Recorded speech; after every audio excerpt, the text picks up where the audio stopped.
तो बेटा देखो, आपको इस क्वेश्चन को यदि सॉल्व करना है ना, तो आपको एक हिंट दिया हुआ है इसको सॉल्व करने के लिए।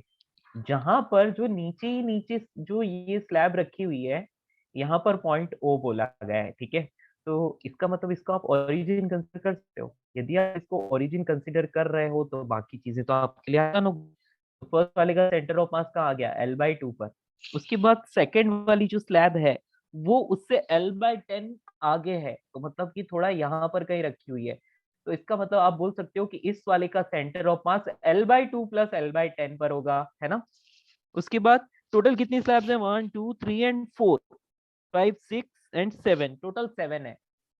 तो यहाँ पर थर्ड नंबर की स्लैब तो पूरी तरह से सिमेट्रिकल आप देख पाओगे यहाँ पर। फिर यहाँ पर एक और, ये फोर्थ नंबर की हो गए, और उसके बाद वाली रिपीटेशन वापस यहाँ पर ये इसके साथ आ रही है, और फिर इसके, और फिर ये लास्ट वाली यहाँ पर। समझ गए ना, कोई दिक्कत? No sir. नो। तो आप ये जानते हो कि इसका और इसका दोनों का L/2 पर है, ओके। इस वाले का और इस वाले का कहां पर है, L/2 प्लस L/10 पर है। नाउ बेटा इस वाले का और इस वाले की बात करो तो यहाँ पर आप लिख सकते हो L/2 प्लस L/5, है ना, करेक्ट। कोई दिक्कत? क्योंकि L/10 प्लस L/10 L/5 हो जाएगा, तो आप इन इसकी और इसके लिए बोल सकते हो कि L/2 प्लस L/5। और बेटा इस वाले की बात करें बेटा, तो ये क्या हो जाएगा, L/2 प्लस 3L/10। कोई दिक्कत बच्चों, सबका समझ में आ गया आपको? हेलो। Yes sir. यस। अब ये आपको इनका वाई एक्सिस का तो देखने की जरूरत ही नहीं है, आपको तो सिर्फ एक्स एक्सिस का ही देखना है। तो बस आप डायरेक्टली बोल सकते हो कि X C M is equals to, क्या लिखते हैं हम लोग, M1x1 plus M2x2 plus M3x3 so on upon M1 plus M2 plus M3 plus M4 plus M5, ऐसे याद है? Yes sir. या तो समेशन ऑफ M। तो इजी है ना, हो जाएगा, कर पाओगे, कोई दिक्कत? हेलो हेलो हेलो, समझ में आया? Yes sir. या यस। यस सर, समझ में। गुड। तो इससे आपको डायरेक्टली आंसर मिल जाएगा। Question number 3, I think it is clear to all of you. पूरा सॉल्व करने की जरूरत तो नहीं है? No sir. No sir. No, very good, है ना। फर्स्ट वाले के लिए L/2, इस वाले के लिए भी L/2, इससे ऊपर L/2 प्लस L/10, है ना। फिर L/2 प्लस L/5, फिर L/2 प्लस 3L/10, उसके बाद L/2 प्लस L/5, फिर L/2 प्लस L/10, और लास्ट L/2। होगा, फिनिश, खत्म। चलिए क्वेश्चन नंबर 4। क्वेश्चन नंबर 4 में आपको बोल रखा है, देखो यूनिफॉर्म डिस्क, एक मिनट को पढ़ना पड़ेगा। यहाँ पर बोला है कि uniform disc of radius r is put over another uniform disc of radius 2r of the same thickness and density, ठीक है। And the peripheries of the two discs touch each other and locate the center of mass of the system, ठीक है। बेटा क्या समझे इससे आप, ये एक बड़ी डिस्क है जिसकी रेडियस कितनी बोली है आपको, 2r बोली है ना। और उसके बाद आपको बोला है कि इसके ऊपर रखा है एक और डिस्क को जो कि रेडियस r की है, और इनकी पेरिफेरीज क्या करती है, टच करती है। तो इसका मतलब ये कुछ ऐसे होगी, एग्री? बोलो बोलो। यस। इसकी रेडियस जो है सिर्फ r ही है, ठीक है। ओके, थिकनेस सेम है, या तो आपको क्या बोला है बेटा, locate the centre of mass of the system. तो आप ऐसा मान लो कि दोनों सेम मटेरियल की बनी हुई है, किसी को कोई प्रॉब्लम? तो सेम मटेरियल की बनी होती है तब हम लोग कौन सा फॉर्मूला यूज करते हैं, आप मान लो कि ये इनके सेंटर जो है लेट्स से एक्स एक्सिस पर है, तो आप इसको यूज करोगे X C M is equals to, yes, A1x1 plus A2x2 divide by, क्या लिखेंगे हम लोग, A1 प्लस A2, याद है ना। बस यही फॉर्मूला आप यूज करोगे, जिसमें आप क्या करोगे, x1 फर्स्ट वाले को ओरिजिन पर मान लो, ठीक है। तो आपके लिए यहाँ पर क्वेश्चन सॉल्व करना और भी आसान हो गया। आपने क्या किया, सेंटर ऑफ मास ऑफ बड़ी वाली डिस्क इज एट ओरिजिन, तो छोटी वाली डिस्क के लिए इसका कोऑर्डिनेट हो जाएगा r,0, तो यानी कि आप इसका x कोऑर्डिनेट क्या बोलोगे, x2 की वैल्यू आप r डाल दोगे, है ना। कोई दिक्कत, किसी को कोई प्रॉब्लम? No sir. नो। तो आप डायरेक्टली यहाँ पर लिख लोगे पाई इंटू 2r का स्क्वायर, सॉरी एरिया ऑफ छोटा वाला disc, yes, into R divide by यहाँ पर pi into 2r square plus pi r square. Just directly solve करो, आंसर लाओ, फिनिश, खत्म हो गया। कोई डाउट? No sir. या तो r/5 आ रहा है ना। नेक्स्ट क्वेश्चन नंबर 3 एंड 4 के बाद question number 5, 10, 11। Okay, question number 5 में आपको बोला है, a disk of radius r is cut out from the large disk of radius 2 r in such a way the edge of the touches the edge of the disk locate। बेटा ये ऐसा ही है, बस यहाँ पर क्या करना है आपको, माइनस साइन लगाना है। समझ पा रहे हो? Hello, Yes, sir. Divide by a1 minus a2 ऐसे करके, है ना। ये सारे फॉर्मूलाज आपको सर ने बताए होंगे, ठीक है। हाँ, बस एक्चुअली क्या है, यहाँ कमी किस चीज की है, यहाँ पर ये इस वाले में तो कोई दिक्कत नहीं है, ऊपर वाले में बोलना चाहिए था कि वो सेम मटेरियल की बनी है, मे भी लिखा हो। चलिए जो भी हो, क्वेश्चन नंबर 5 हो गया। ये था क्वेश्चन नंबर 4, क्वेश्चन नंबर 5 खत्म। बेटा मैं रफली कर रहा हूँ, समझ में तो आ रहा है ना आपको? हेलो, जिसको भी डाउट था समझ में आया? Am I audible? Yes, sir. Good. Now question number 10 की बात करते हैं। क्वेश्चन नंबर 10 में आपको क्या बोला है, देखो, consider gravity free hall in which a tray of mass capital M carrying a cubical block of ice of mass small m and h capital L, okay,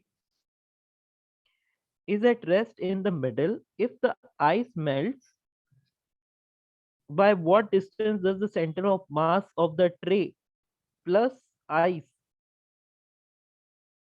system descend. हाँ जी बेटा, आपको क्या बोला है कि ये ग्रेविटी फ्री हॉल है, ठीक है।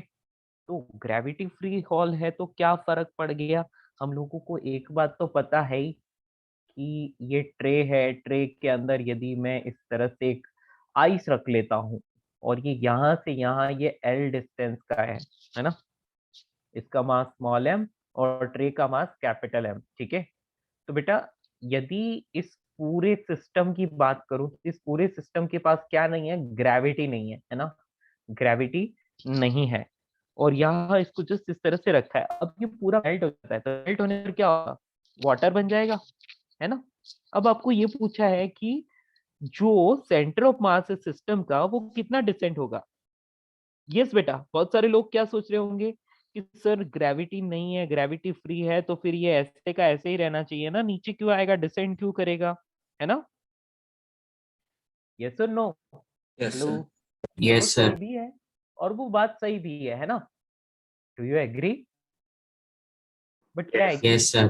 या वैसे बोला जाए तो हम बोल सकते हैं कि यस यहाँ पर ग्रेविटी फ्री स्पेस है, इसलिए हम लोग बोलेंगे कि सेंटर ऑफ मास जहां था वही रहेगा, क्योंकि कोई एक्सटर्नल फोर्स नहीं लग रहा है। लेकिन यदि आप प्रैक्टिकली सोचो तो ये बात सच नहीं है ना। Do you agree? क्यों सच नहीं है, कोई बताएगा, कोई सोचेगा इस बारे में, कोई आइडिया दे सकता है? पर आप कैसे दोगे, आपने फ्लूइड मैकेनिक्स तो पढ़ा ही नहीं है ना। सरफेस टेंशन, बेटा सरफेस टेंशन एक ऐसी चीज है जिसकी वजह से आपको पता चलेगा कि यार कोई भी ड्रॉप, है ना, यदि वाटर यदि फ्री स्पेस में, तो वो ऑटोमेटिकली स्फेरिकल शेप लेना चाहता है because of surface tension, right.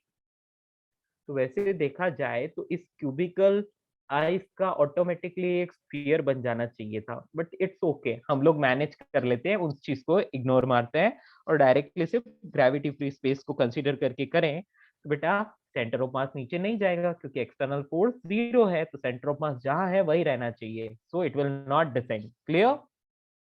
कोई दिक्कत? No sir. या तो ये इसका आंसर आ गया। क्वेश्चन नंबर 10 हो गया। अभी क्वेश्चन नेक्स्ट कौन सा? हाँ बेटा, कोई डाउट? हेलो, सर आप क्वेश्चन 7 भी ऐड कर सकते हो। हाँ जी बिल्कुल, क्वेश्चन नंबर 7 पर आ जाइए सभी लोग। Question number 7, calculate the velocity of centre of mass of the system of the particle shown in the figure. Okay बेटा, कोई दिक्कत नहीं है, आप इसको यदि सॉल्व करना चाहते हैं तो एक काम कीजिए, आप इस डायरेक्शन को पॉजिटिव एक्स एक्सिस और ऊपर वाले को पॉजिटिव y एक्सिस मान लोगे तो इससे क्या होगा, आपको वेलोसिटी की डायरेक्शंस लेने में बहुत आसानी होगी। ठीक है, अब आपको क्या करना है, आपको यहाँ पर फाइंड करना है velocity of centre of mass. तो बेटा सिंपल सी बात है, VCM is equals to m1v1 plus m2v2। कितने पार्टिकल्स है, सबके वेलोसिटी, सबके मोमेंटम्स को ऐड करना है। और बेटा इनकी जो वेलोसिटीज है उनको आई कैप जे कैप की फॉर्म में लिखना होगा, कंपोनेंट्स लेके। आई बात समझ? और divide by total mass of the system, यानी कि सारे पार्टिकल्स के मास को डायरेक्टली ऐड कर लो।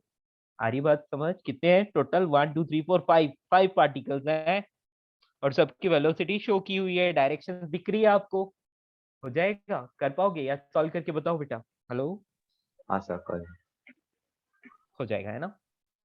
क्या मैं इसको छोड़ दूं या सॉल्व करने की जरूरत है? कंपोनेंट्स लेके कर लोगे? चलो Yes, एक sir. एग्जांपल बता देता हूँ बेटा। जैसे यहाँ दे रखा है 1.5 मीटर पर सेकेंड से ये 1 kg का ब्लॉक है और यहाँ से ये 37 डिग्री एंगल पर है। तो आप इस तरफ एक कंपोनेंट ले लोगे तो 1.5 cos 37 डिग्री इस तरफ आ जाएगा और नीचे की तरफ 1.5 sin 37 डिग्री आ जाएगा। तो यदि इसकी वेलोसिटी को मैं लिखना चाहूँ तो v1 को क्या लिखूंगा मैं? -1.5 cos 37 डिग्री कितना होता है? 4/5 है ना, यही होता है आई कैप। और माइनस का 1.5 इंटू साइन 37 डिग्री 3/5 जे कैप। देखो मैंने माइनस आई कैप माइनस जे कैप लिखा है क्योंकि डायरेक्शन मुझे वैसी ही दिख रही है उसकी, है ना। ओवर। तो इस तरह से आपको सबका लिखना पड़ेगा। जो straight rightward and straight upward या स्ट्रेट डाउनवर्ड या स्ट्रेट लेफ्टवर्ड डायरेक्टली दिख रहे हैं उनका आपको कंपोनेंट लेने की जरूरत ही नहीं है, सिर्फ आई कैप जे कैप लगाना है और जो बीच में कहीं है उनके ही कंपोनेंट्स लेने हैं। तो बस आप रखते जाओ, सॉल्व करते जाओ, आपको आई कैप जे कैप की फॉर्म में क्या मिल जाएगी? फाइनल वेलोसिटी मिल जाएगी। आंसर में मैग्नीट्यूड गिवन है, ऑप्शंस में मैग्नीट्यूड गिवन है, तो आप क्या कर लेंगे? उसका मैग्नीट्यूड फाइंड कर लेंगे, है ना। Root of v x square plus v y square. आ गई बात समझ? Yes, hello, sir. गुड। ठीक है ना, तो ये वेलोसिटी वेक्टर है। तो बेटा ये मास m1 है ना, ये पूरे वेलोसिटी वेक्टर में मल्टीप्लाई होगा, है ना। तो ध्यान रखिएगा। आप चाहे तो x कंपोनेंट्स का अलग से और y कंपोनेंट्स का अलग से कर सकते हैं, कोई दिक्कत नहीं है ना। ठीक है,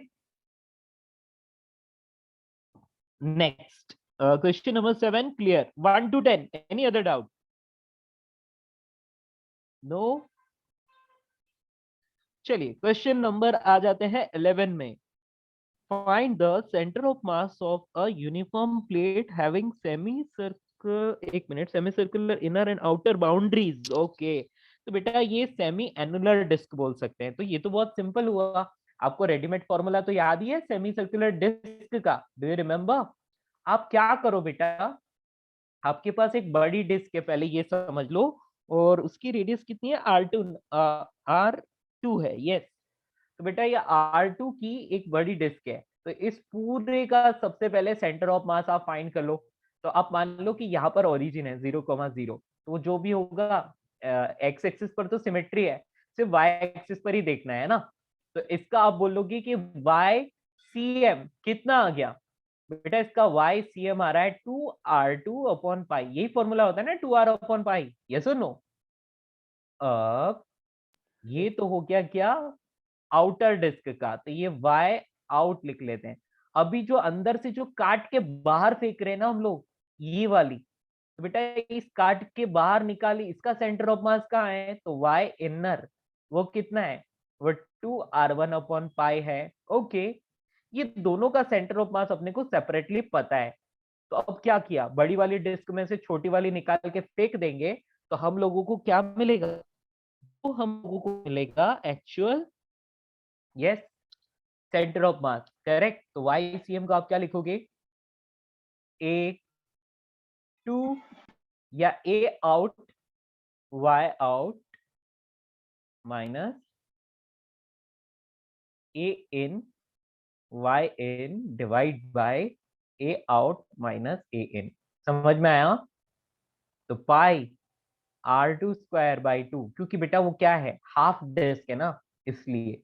ठीक है, और Y आउट आपको 2R2/पाई लिख सकते हैं, माइनस पाई R1²/2, और यहाँ पर 2R1/पाई डाल सकते हो, divide by pi r2 square minus r1 square by 2। कोई दिक्कत? सॉल्व करोगे आंसर आ जाएगा?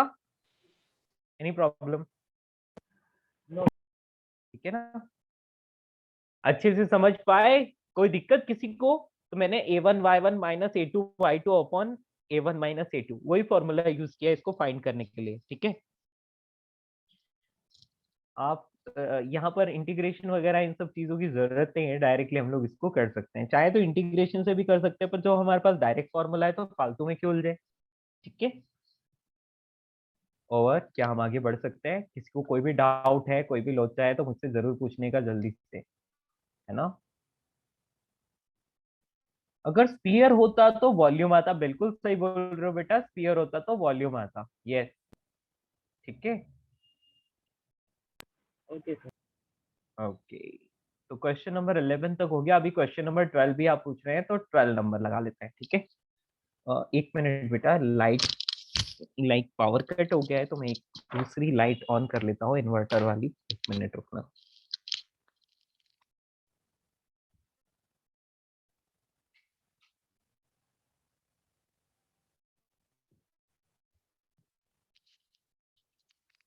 या तो बेटा क्वेश्चन नंबर 12 को पढ़िए सभी लोग। उसमें आपको क्या नजर आ रहा है? क्वेश्चन नंबर 12 में हमें दिख रहा है कि मिस्टर वर्मा आ गए और उनका 50 केजी वेट है और माथुर का वेट है 40 KG. They are sitting at the two extremes of a 4-meter long boat, okay, 40 kg, standing in still water. To discuss the mechanism of problem, they come to the middle of the boat, neglect the friction with the water. How far does the boat move on the water during the process? बेटा क्या कर रहे हैं, दोनों के दोनों ना middle में, मतलब उस बोट के सेंटर की तरफ मूव करना चाह रहे हैं, है ना। तो यदि वो बोट के सेंटर की तरफ मूव करते हैं तो बोट का रिजल्टेंट डिस्प्लेसमेंट कितना होगा, ये आपसे पूछा है। तो मान लो कि ये बोट है और मान लिया कि इसकी पूरी लेंथ जो है वो L है और यहाँ पर वर्मा जी खड़े हैं और यहाँ पर माथुर। ठीक है, अब इन दोनों का टारगेट क्या है? इन दोनों को ना सेंटर पे आना है। ठीक है, इन दोनों को कहाँ आना है? सेंटर में आना है। ओके, तो इसकी बात करें तो 50 केजी के है और ये 80 केजी के है, 60 केजी के, सॉरी, ये 60 केजी के है, तो ऑब्वियसली ये ज्यादा भारी है। और जो बोट दिख रही है वो 40 केजी की है, तो boat is of 40 KG. Yes, हम लोगों को एक बात पता है कि यहाँ पर ना एक्सटर्नल फोर्स नहीं है, कोई भी एक्सटर्नल फोर्स नहीं है। इसका मतलब इस पूरे सिस्टम के लिए, इस पूरे सिस्टम के लिए क्या कंजर्व रहना चाहिए? Center of mass. Centre of मास का पोजीशन जो है वो वहीं रहना चाहिए जहां पर ये है। बिल्कुल सही।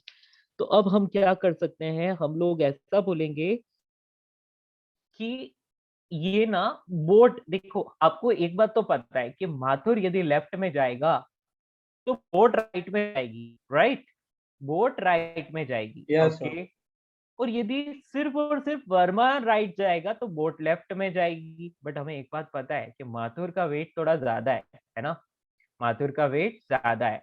यदि माथुर इसके सेंटर पे आना चाहेगा तो डेफिनेटली बोट का रिजल्टेंट डिस्प्लेसमेंट राइटवर्ड होगा। Agree? Yes, yes, sir. Yes, okay. sir. तो आप ऐसा मान लो, आप ऐसा मान लो कि if displacement of boat is xb, इस डायरेक्शन में, राइटवर्ड डायरेक्शन में, ऐसा आपने मान लिया। ठीक है, अब माथुर को कहाँ जाना है? एग्जैक्टली इसके सेंटर में जाना है, राइट। तो बेटा बोट के रेस्पेक्ट में माथुर का डिस्प्लेसमेंट होना चाहिए L/2। एग्री? Yes, sir. या तो हम लोग देखो, हम लोग इसको ऐसे रिलेटिव से भी लिख सकते हैं और यदि आप डायरेक्ट लिखना चाहो तो डायरेक्ट भी लिख सकते हो। ठीक है ना, तो आप बोलोगे कि माथुर जो है वो ना, वो इस तरफ चला, तो ये displacement of Mathur with respect to ground हम लोग बोल सकते हैं। बेटा इन दोनों का सम कितना होना चाहिए? X B plus X M की वैल्यू एल होनी चाहिए, है ना। यदि आप डायरेक्ट करना चाहें तो ऐसे लिखोगे, और ये वाला इस तरफ चल रहा है, कितना चल रहा है, तो इसको एक्स वी बोल देता हूँ। ठीक है, बेटा जी कोई दिक्कत? No, sir. नो दिक्कत। अच्छा, अब हम लोग यहाँ पर, आप यदि आपको ये इस तरह से नहीं पसंद आ रहा है तो आप ऐसे भी लिख सकते हो, देखो displacement of Mathur with respect to boat, ठीक है, तो वो कितना है, सॉरी डिस्प्लेसमेंट, इसको x से रिप्रेजेंट कर सकते हैं, displacement of Mathur with respect to boat is xm minus xp, ऐसा लिख सकते हैं। Yes, और sir. x भी पॉजिटिव है तो ऐसा ही रहने दो, और xm देखो नेगेटिव डायरेक्शन में जा रहा है तो यहाँ पर माइनस लिख लो। वैसे अल्टीमेटली हमने को लास्ट में तो मैग्नीट्यूड ही लिखना है, लेकिन एक बार के लोग डायरेक्शन साथ कर ले तो बेटर रहेगा, है ना। इसी तरह से यदि आप displacement of Verma with respect to boat लेते हो तो displacement of Verma minus displacement of boat लिखोगे, राइट, ऐसे। या आप देख सकते हो दोनों राइट वर्ड जा रहे हैं तो दोनों के साइन जो एज इट इज है वही आपको लिखने पड़ेंगे। तो आप यहाँ पर क्या लिखोगे, यस बेटा बोलिए क्या लिखोगे, ये का यही लिखोगे ना, क्योंकि दोनों की डायरेक्शन हमने एग्जैक्टली लिखी है। लेकिन आपको एक बात पता है, क्या पता है कि यार ये माथुर भी उसके सेंटर पर पहुंचा, तो बोट के रेस्पेक्ट में माथुर का डिस्प्लेसमेंट है L/2 और बोट के रेस्पेक्ट में वर्मा का है L/2, ठीक है, विद डायरेक्शन लिखा है मैंने xv माइनस x बोट, और यहाँ पर ये xm माइनस x बोट। कोई दिक्कत, ये सारे माइनस साइन उड़ा दो, ये सारे माइनस साइन उड़ा दो, सारा प्लस कर दो, चलेगा, समझ आया। Yes. आप इसको माइनस कॉमन भी ले सकते हो, कोई दिक्कत नहीं, ठीक है। तो नेक्स्ट स्टेप में अपन इसको डायरेक्टली लिख सकते हैं L/2 is equal to xm plus xb। चलिए xb बोट का, चलिए इतना तो आपको समझ में आया। अब आप क्या करोगे, आप एक काम करोगे, वो ये है कि इन तीनों के सिस्टम के लिए, है ना, इन तीनों के सिस्टम के लिए आप लिखोगे कि मास ऑफ वर्मा, तो वो कितना है 50 इंटू इसका डिस्प्लेसमेंट है xv, ओके। अब मैं पकड़ लेता हूँ माथुर को, तो इसके लिए मैं लिखूंगा, माइनस लगाना ही पड़ेगा क्योंकि इसकी लेफ्ट पर डायरेक्शन है, तो 60 इंटू xm, क्या मैं ऐसा लिख सकता हूँ। अब मैं ले लेता हूँ बोट को, तो बोट के लिए क्या लिखूंगा मैं, प्लस 40 इंटू, यस क्या लिखूं मैं, xb, और इन सब का सम होना चाहिए 0। डू यू एग्री, हेलो बेटा, मैंने m1 x1 plus m2 x2 plus m3 x3 divided by m1 plus 2 plus 3 is equal to 0 लिखा है क्योंकि सेंटर ऑफ मास का डिस्प्लेसमेंट 0 है, ठीक है, Yes, is sir. It fine. या अब आपको क्या करना है, आपको इस वाली इक्वेशन से, जो फर्स्ट वाली इक्वेशन है, इससे xv की वैल्यू उठा के यहाँ डालनी है। सेकंड वाली इक्वेशन जो दिख रही है ना ये वाली, इससे आपको xm की वैल्यू उठा के यहाँ डालनी है। जैसे ही आप यहाँ डालते हो आपको x बोट मिल जाता है, बोट का डिस्प्लेसमेंट कितना आपको मिल जाएगा यहाँ से, कोई दिक्कत No, sir. नो, है ना। ये बेटा थोड़ा सा लेंथी लग रहा होगा आपको क्योंकि मैंने पूरा रिलेटिव से बताया, यदि आपका कॉमन सेंस काम करता है तो आप डायरेक्टली भी बता सकते हो। Yes, agree, Yes. Very good, है ना। अच्छा डायरेक्ट कैसे करते हैं इसको, तो डायरेक्ट आप ऐसे ही करते हैं, आप बोले थे कि ये ए है, ये बी है, और ये नाम अच्छे नहीं कंसीडर, वही ले लेते हैं पहले वाले, है ना। आप बोलते थे कि ये पोर्ट है और ये वर्मा है और ये माथुर है, ठीक है। तो आप बोलोगे कि अरे बोट लेट से एक्स इधर जा रही है, तो इसका मतलब ये इधर कहीं जा रहा होगा, है ना। तो आप डायरेक्टली लिख लोगे यहाँ पर कि ये जो m जो चल रहा है ना, तो displacement of m is equals to L/2 minus X, okay. और डिस्प्लेसमेंट ऑफ वर्मा कितना लिखोगे, तो xv इज इक्वल्स टू, आप क्या लिखोगे, L/2 प्लस एक्स, है ना, क्योंकि बोट भी इधर जा रही है और ये भी इधर जा रहा है, राइट।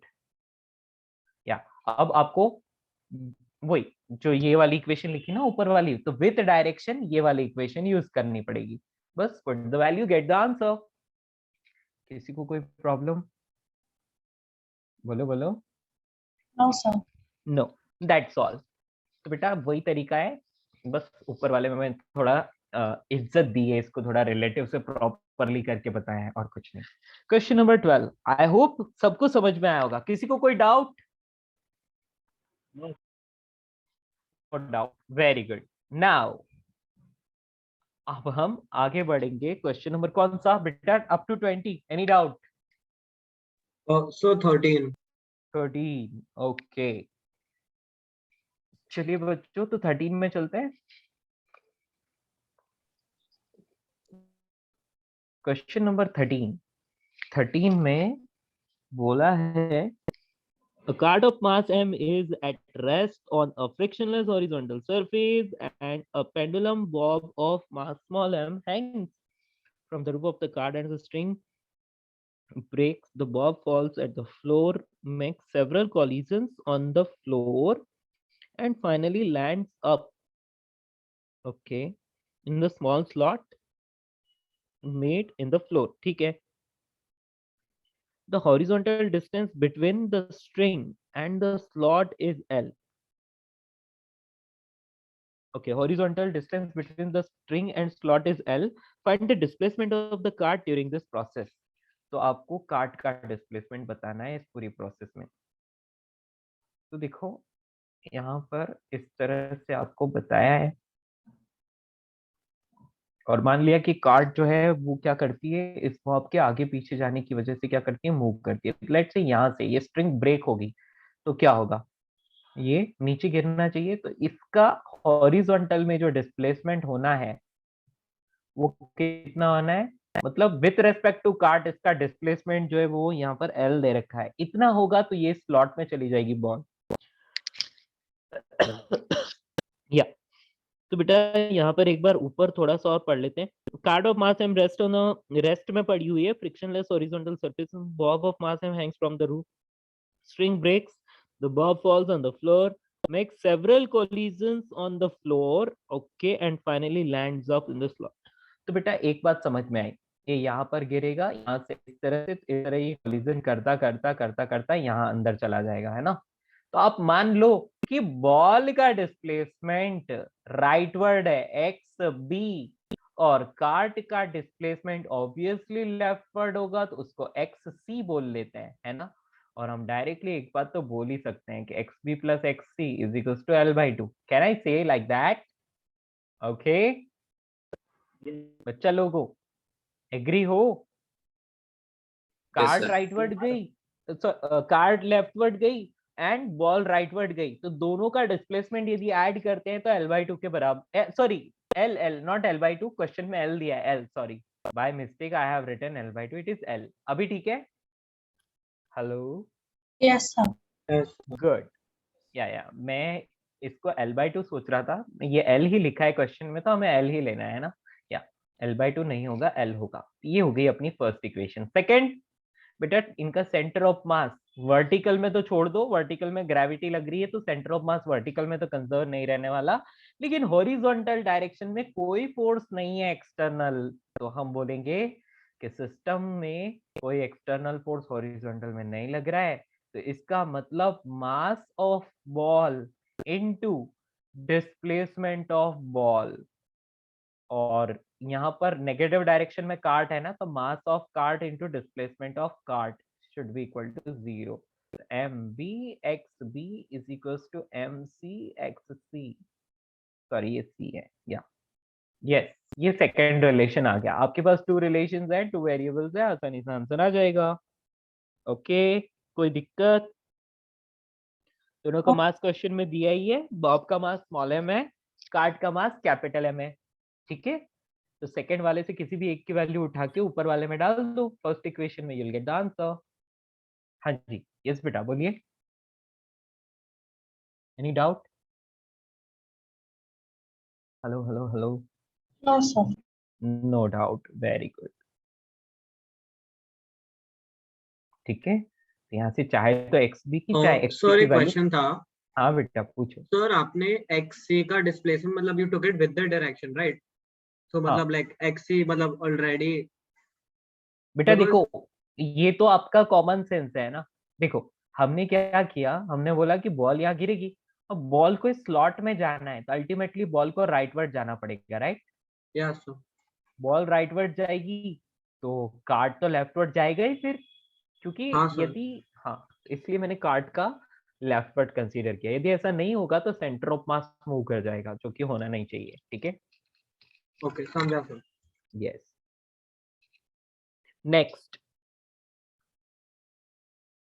क्वेश्चन नंबर 20 तक कोई भी डाउट? दोस्तों पहले मुझे क्वेश्चन नंबर लिखवा लो ताकि बार बार ना पूछना पड़े। यस, क्वेश्चन नंबर 20 तक जो भी डाउट हो फटाफट से पूछो। सर सिर्फ 14 तक ही करना था। 14 तक ही करना था, तो 14 में कोई डाउट?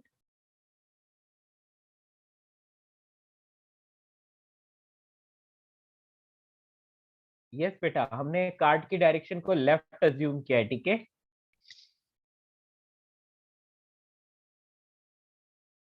बॉल की राइट वर्ड है तो डेफिनेटली उसके ऑपोजिट डायरेक्शन में ही आपको कार्ड की डायरेक्शन लेनी पड़ेगी, ठीक है ना। इसलिए मैंने यहाँ पर क्या है, देखो इसकी लेफ्ट वर्ड डायरेक्शन है तो यहाँ नेगेटिव लिया, क्योंकि मुझे पता है कि ये विद डायरेक्शन लेना है, ठीक है। हाँ जी, क्वेश्चन नंबर 14, डाउट और not? No sir. No doubt, very good. Okay, तो ये एच सी वर्मा में सब कंप्लीट हो गया, कोई डाउट नहीं? सर आप ज्योमेट्रिकल ऑप्टिक्स का डाउट ले सकते हो, अच्छी हाँ बात जी है। बिल्कुल, यस।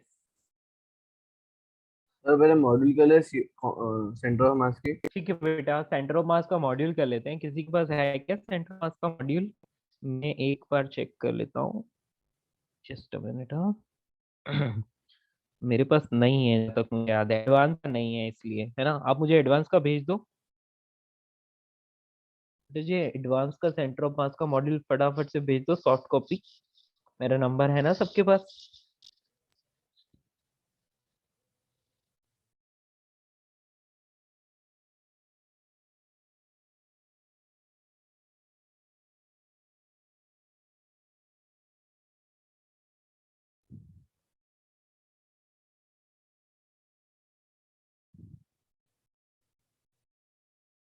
या ये मॉड्यूल नंबर कौन सा है?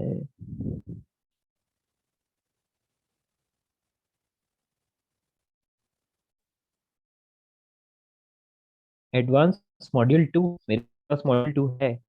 सर्कुलर मोशन, हाँ centre of mass 72 number page number, ठीक है। भेजने की जरूरत नहीं है बेटा, है मेरे पास, है ना। यप, आ जाइए सभी लोग मॉड्यूल में।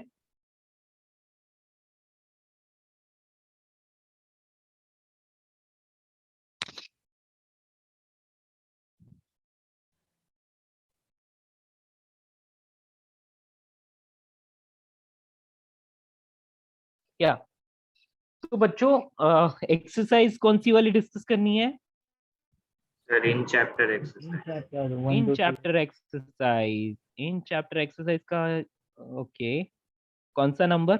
1 2 3 4 5 कौन सा? पहले 4। पहले 4, ओके। फर्स्ट 4 तो देखते हैं। In chapter exercise number 3 2 1, okay. हाँ जी, in chapter exercise number 1, any doubt? Total 7 question है, यही ना? हाँ yes. Yes. Out of the 7 question, any doubt in chapter exercise number 1?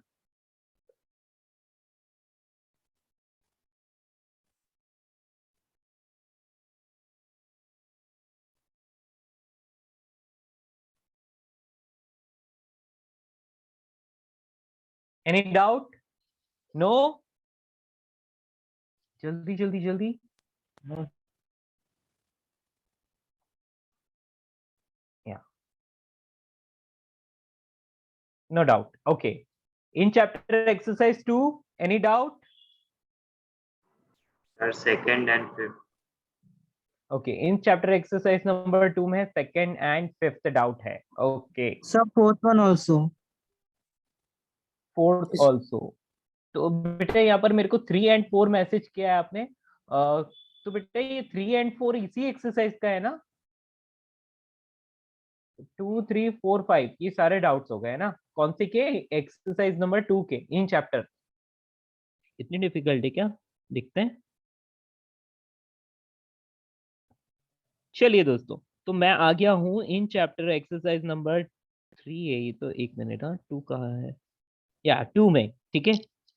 इसमें टोटली 5 क्वेश्चंस है, right, total 5 questions are there, जिसमें आपने फर्स्ट नहीं पूछा है, बाकी सारे पूछे, फर्स्ट हो गया ना।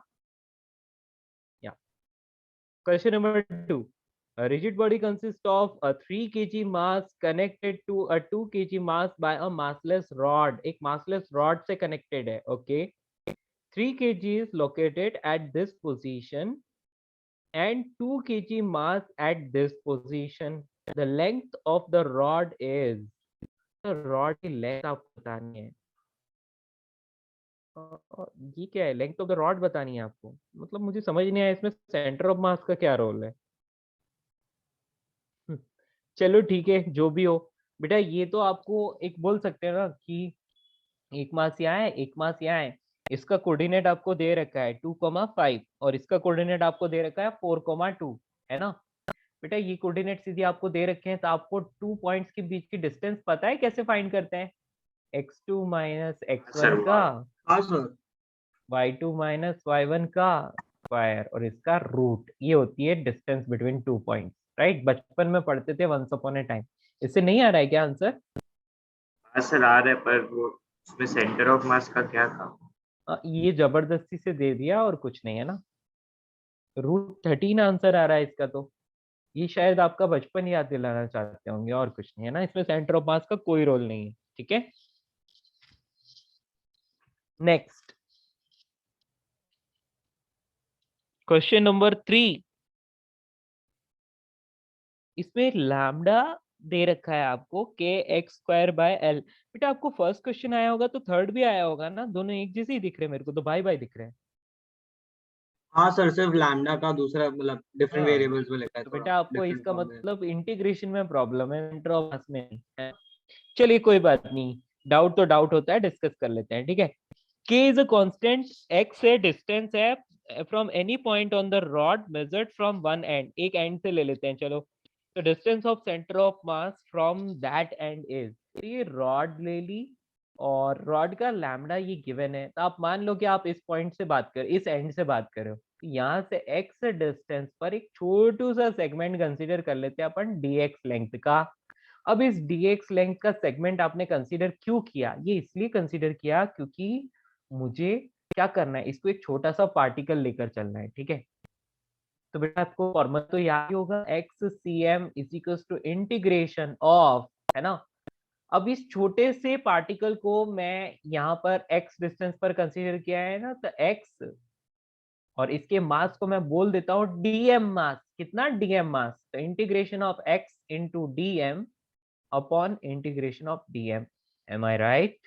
अब dm की वैल्यू भी लिखनी पड़ेगी बेटा, तो dm की वैल्यू कैसे लिखते हैं हम लोग, लैम्डा डॉट dx, क्योंकि लीनियर मास है ना, लैम्डा डॉट dx, लैम्डा की वैल्यू kx² है, तो रख लो यहाँ पर kx² dx अपॉन l।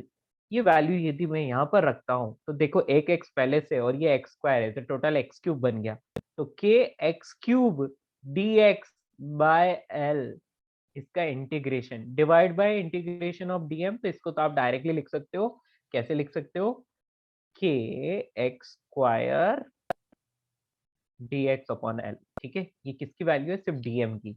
अब बहुत लोग क्या करते हैं, नीचे वाले को ऊपर वाले से डायरेक्टली कैंसिल कर देते हैं, ऐसा नहीं करना है बेटा, दोनों सेपरेट अलग अलग इंटीग्रेशन है, ऐसा नहीं कि दोनों एक ही इंटीग्रेशन में आ रहे हो, ऐसा नहीं है, तो आपको दोनों को अलग अलग करना है। 0 से लेके l लेंथ तक है ना, तो 0 से l लेंथ लगा लो यहाँ पर। हाँ, सर पर कांस्टेंट जो है उनको हम जरूर कैंसिल कर सकते हैं ना। हाँ बेटा बोलो। सर एक डाउट था sir, whenever we do not know the mass of the rod or the plank, we have to use this method only, right? Yes बेटा, लीनियर डेंसिटी दी है ना, तो उससे ही फाइंड करना होगा, ठीक है। Yes sir. ये मैंने l नहीं या 3 लिखना था, अभी ठीक है।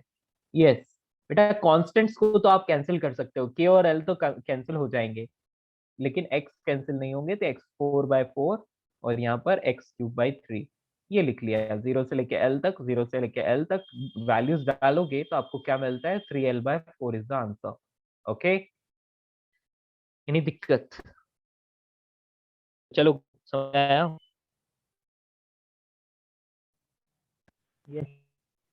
ये आंसर आ गया आपका। नेक्स्ट क्वेश्चन नंबर 4, बेटा ऐसे ही है सेम, बट थोड़ा सा आपको उलझाने के लिए उन्होंने ट्विस्ट दे दिया है, ठीक है।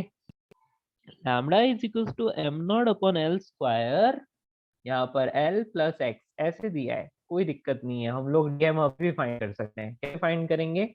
DM is equal to lambda dx लगा के, तो ये आ जाएगा m naught upon l square, यहाँ पर l plus x d x. Basically यहाँ पर इंटीग्रेशन ही है जो प्रॉब्लम क्रिएट कर रहा है, कॉन्सेप्ट तो आपको आता है। तो आप लिखोगे x C M is equal to integration of x d m upon integration of d m. तो यहाँ पर m naught upon l square, एक एक्स पहले से है ना, इस एक्स को अंदर मल्टीप्लाई कर लूँ तो ये एल एक्स बनता है और यहाँ पर एक्स स्क्वायर बनता है और डी एक्स। नीचे कौन है? नीचे है सिर्फ और सिर्फ डीएम, तो डीएम को आप लिख सकते हैं M naught upon l square और यहाँ पर l plus x d x. Simple बेटा, दोनों ऊपर नीचे M naught upon l square को तो उड़ा दो क्योंकि कॉन्स्टेंट्स है ना।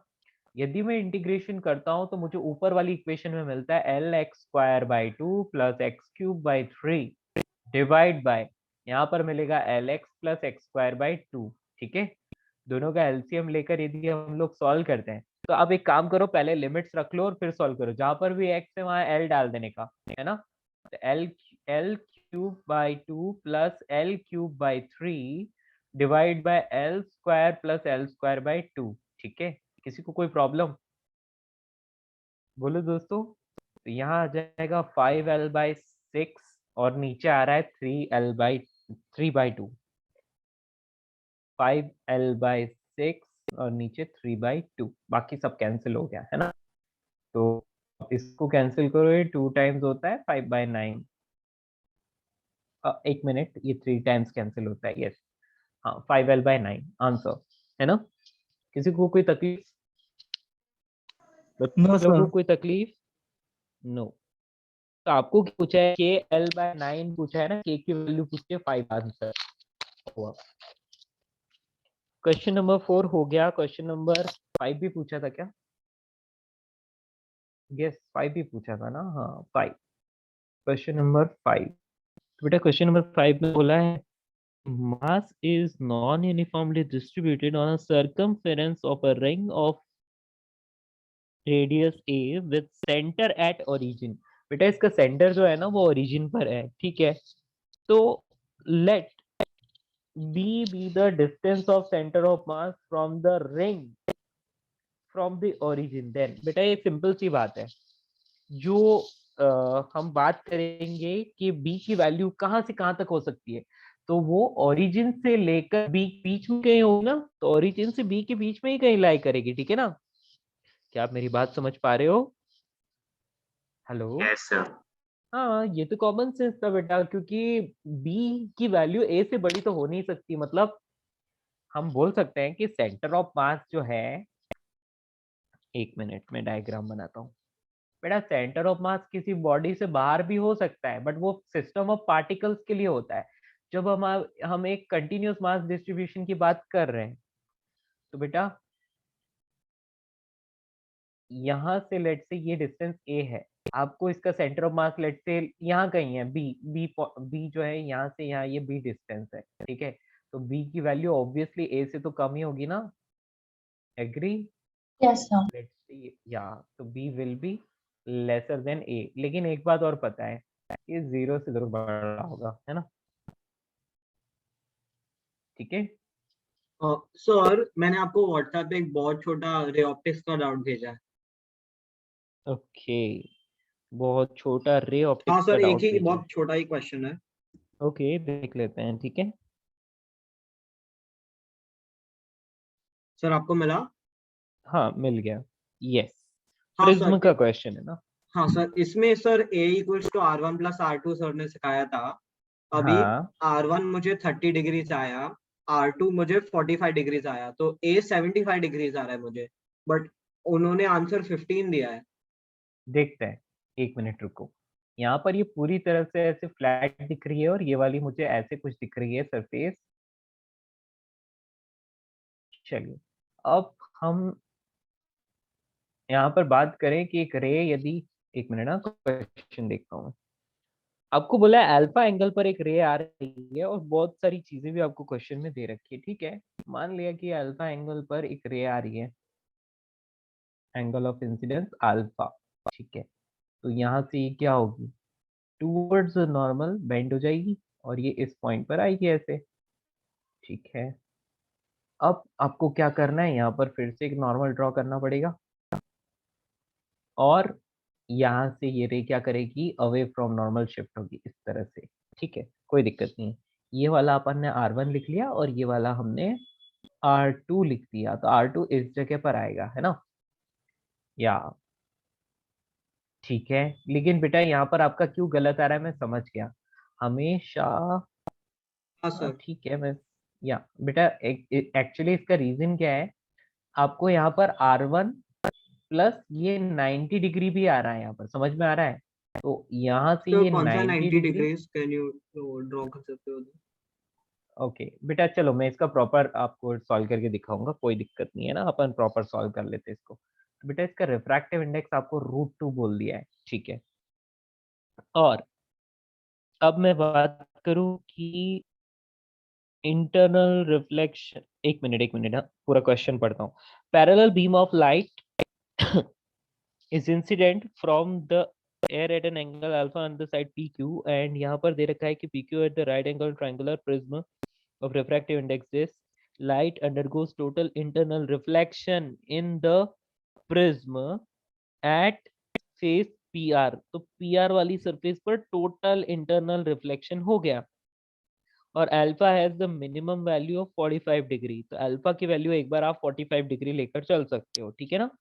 हाँ sir. Then the angle theta of the prism is, तो angle theta of the prism कितना है, तो आप अल्फा को 45 डिग्री ले लो एक बार के लिए, तो आप बोलोगे कि 1 sin 45 degree is equals to √2 sin R1। इसको आप ले लो एक बार के लिए, तो बेटा जी ये यहाँ पर आपको मिल रहा है 1/2, R1 is है ना। 30 डिग्रीज। R1 is 30 डिग्री, तो आप बोल सकते हो कि ये नॉर्मल से नीचे 30 डिग्री ये आ गया, ओके कोई प्रॉब्लम नहीं है। उसके बाद आप यदि R2 की बात करो, है ना, तो R2 का वैल्यू इस तरह से होना चाहिए कि वहां पर क्या हो जाए, TIR टोटल इंटरनल रिफ्लेक्शन हो जाए। तो बेटा यहाँ पर यस आपको सर। एक बात बोलिए कि मिनिमम वैल्यू 45 डिग्री है, तो इसका मतलब उसके लिए आपको ये यहाँ पर क्या मिलेगा, यहाँ पर sin C मिलेगा, right. Yes sir, hello, critical angle. कहने का मतलब क्रिटिकल एंगल मिलेगा, राइट। तो क्रिटिकल एंगल की वैल्यू आप फाइंड कर सकते हैं इजीली, तो आप यहाँ पर हाँ सर, मुझे क्रिटिकल एंगल, 45 डिग्रीज मिला। तो क्रिटिकल एंगल 45 डिग्री आया, राइट, यस सर। ओके। तो सर 75 ऐड किया पर एक भी ऑप्शन में 75 नहीं है। अरे रुको रुको, ओके क्रिटिकल सर। एंगल आपने सॉल्व किया तो लेट से साइन इनवर्स 1/μ और ये आ रहा है 45 डिग्री। चलिए अब हम लोग इसको थोड़ा सा ज्योमेट्री से खुद से सॉल्व करते हैं, ठीक है। एक्चुअली बेटा उसका रीजन क्या है मैं आपको बताता हूँ। उसमें आप क्या करते थे, देखो आप इस तरह से ड्रॉ करते थे नॉर्मल यहाँ यहाँ, ठीक है, और लाइट रे को यहाँ से कंसीडर करके इस तरह से अपन भेजते थे, ठीक है। अब ये यस सर। वाला R1 होता था, ये वाला R2 होता था, ये वाला A होता था, तो बेटा इसको हम लोग 90 माइनस R1 बोलते थे और इस वाले एंगल को 90 माइनस R2 बोलते थे।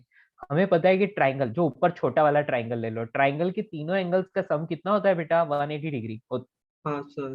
तो आप 90 minus R1 plus 90 minus R2 plus a is equals to 180 degree लिखते थे, 180 से 180 कैंसिल और R1 प्लस R2 एक के बराबर आ जाता था आपका, ठीक है, अच्छा सर, ऐसे समझ आ आता गया था। मुझे। तो आपको यहाँ पर ज्योमेट्री यूज करनी पड़ेगी, तो आपको समझा सर। 90 प्लस R1, समझ रहे हो ना मेरी बात। हाँ सर, अब यहाँ समझा पर मैं। आप क्या लोगे, 90 प्लस R1 और उसके बाद इसके लिए आप ले लोगे 90 माइनस R2, समझ रहे हो, तो 90 yes degree sir. Minus R2 plus a is equals to 180 degree. आपको ऐसे लेना पड़ेगा इसको, आपको R1 की वैल्यू पता है, आपको R2 की वैल्यू पता है, आपको आंसर आ जाएगा। इन अच्छा, दोनों को ओके सर। कैंसिल किया इससे खत्म, तो सर एक सेकंड, R1, उसका मॉड लेना पड़ेगा ना सर? हाँ बिल्कुल बेटा बिल्कुल मॉड लेना पड़ेगा, ठीक है ना। ओके ए सर, की value thank you. Mod of R1 minus R2, ठीक है, तो 15 डिग्री आ जाएगा, कोई दिक्कत। No sir. आप यदि मॉड नहीं भी लेते हो तो आपको तो भी आंसर आ ही रहा है वैसे भी, क्योंकि आप क्या कर रहे हो, ए को उस तरफ भेज रहे हो ना, तो R1 हाँ, की वैल्यू है 30 डिग्री माइनस इधर कितना है 45 45। डिग्री, और ये A उस तरफ जाएगा तो माइनस A बन जाएगा, समझ रहे हो ना? हाँ सर। बस आंसर आ अच्छा गया, ओके, हाँ सर, सर मॉड डालने की जरूरत है ही नहीं। जरूरत नहीं है, या ठीक है ना? तो आपको यहाँ पर इस डायग्राम में ज्योमेट्री यूज करनी थी। ये क्वेश्चन इसलिए है ताकि आप लोग सिर्फ फॉर्मूला के बेसिस पर काम ना करो, हाँ सर, आप सर 90% कुछ कॉन्सेप्ट को स्टूडेंट्स ने याद करो। ये छोड़ ही दिया होगा सम। नहीं छोड़ा नहीं होगा, गलत किया होगा ज्यादातर बच्चों ने। सर एक्चुअली अच्छे ऑप्शन डाले होते 75 भी डाल दिया होता सर। हाँ बहुत यस, सारे स्टूडेंट्स टिक कर ये दिए। बिल्कुल सही बोला आपने। यदि यहाँ पर 75 डाला होता तो बहुत ने गलत किया होता। यदि 75 ऑप्शन में नहीं है तो बच्चों ने छोड़ दिया होगा, बहुत सारों ने। हाँ ठीक है, सर, फिर थोड़ा। क्लियर? आगे बढ़े, एनी अदर डाउट? तो इन चैप्टर एक्सरसाइज कितनी हो गई अपनी? 4 थी। 4 दी 4 थी, इन और हम chapter exercise. Okay okay okay, और हम लोग 2 इन चैप्टर कंप्लीट कर चुके हैं ना बच्चा? समझ आ गया ना, कोई दिक्कत नहीं? इन चैप्टर एक्सरसाइज नंबर 3 इसमें भी 5 क्वेश्चन है out of this 5। Any doubt? जो भी डाउट है फटाफट बताओ। इन chapter exercise number 3। Sir, 2 and 3. The second one. Okay. In chapter exercise number 3, question number 2, 3 और कुछ Sir, 5. 5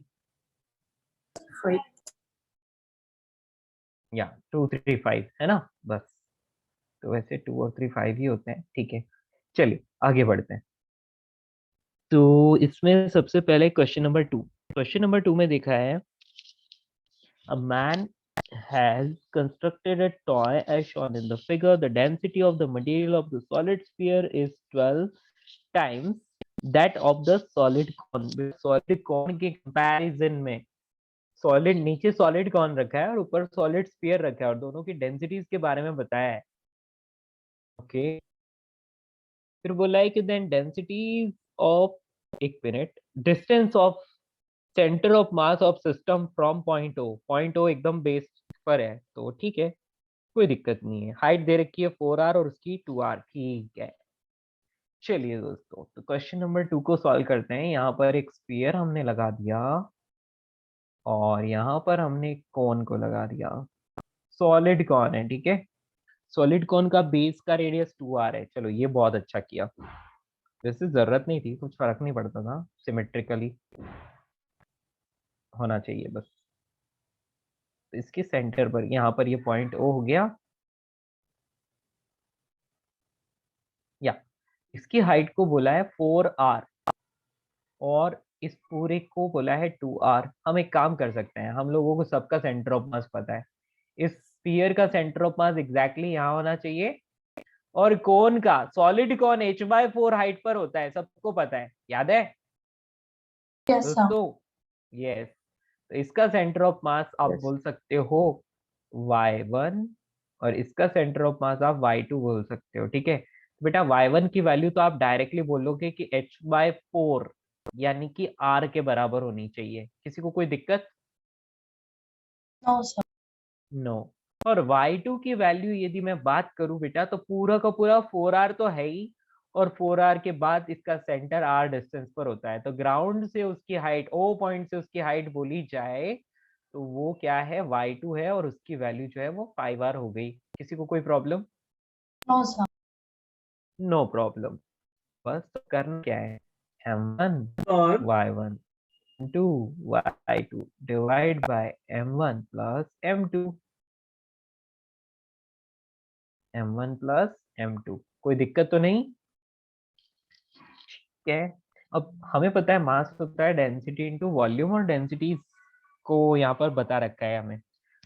हाँ जी, 4/3 पाई r क्यूब। एक मिनट, नीचे वाला स्फीयर, वो सॉरी कोन है।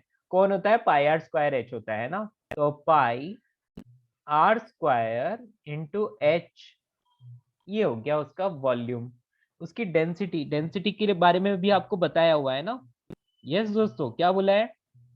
If density of material of solid sphere is 12 times that of the solid cone, तो solid cone की डेंसिटी को एक बार के लिए रॉ ले लो, है ना, और इसके साथ y1 कितना आ जाएगा, तो y1 की वैल्यू h/4 सर वो यानी कि वन r बाय आ थ्री जाएगी। पायस पे जाएगा ना। तो 1/3 हाँ हाँ, 1/3 pi r, yes yes yes, Yes. बिल्कुल सही, 1/3 कौन है ना, तो पाई आर स्क्वायर h/3 आएगा ऑब्वियसली, है ना। या बिल्कुल सही बोला बेटा आपने। आगे बढ़े। Hello. Yes, sir. yes sir. Okay, इसको मैंने नीचे भी लिख दिया। चलिए दोस्तों, अब मैं यहाँ पर बात करूं ऊपर वाले में, तो सेकंड वाला कौन है? स्फीयर है। स्फीयर होता है, क्या होता है बोलो? 4/3 पाई आर क्यूब होता है, लेकिन इसका 12 टाइम्स है ना, तो 12 टाइम्स ऑफ रॉ लिखूंगा, यस और नो। अब इसका हाइट कितना है? 5r हाइट पर इसका सेंटर ऑफ मास है, ओवर। क्या मैंने कुछ मिस किया? ये सब सही है, बोलो दोस्तों। Hello.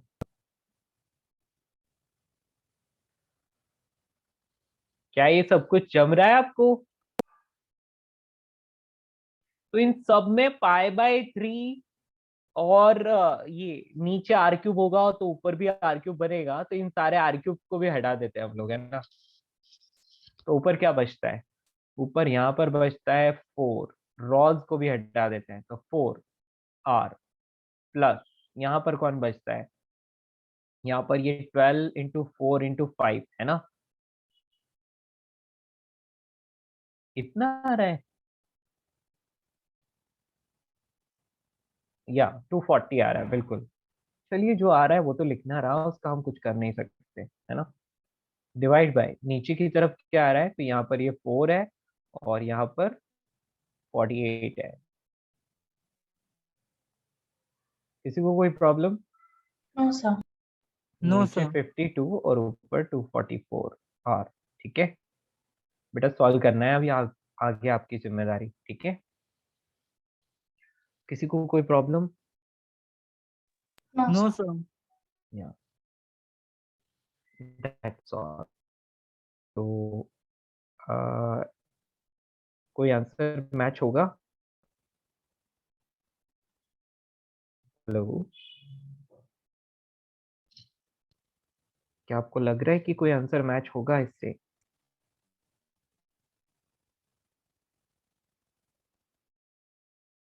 Yes, no, force cancel करें।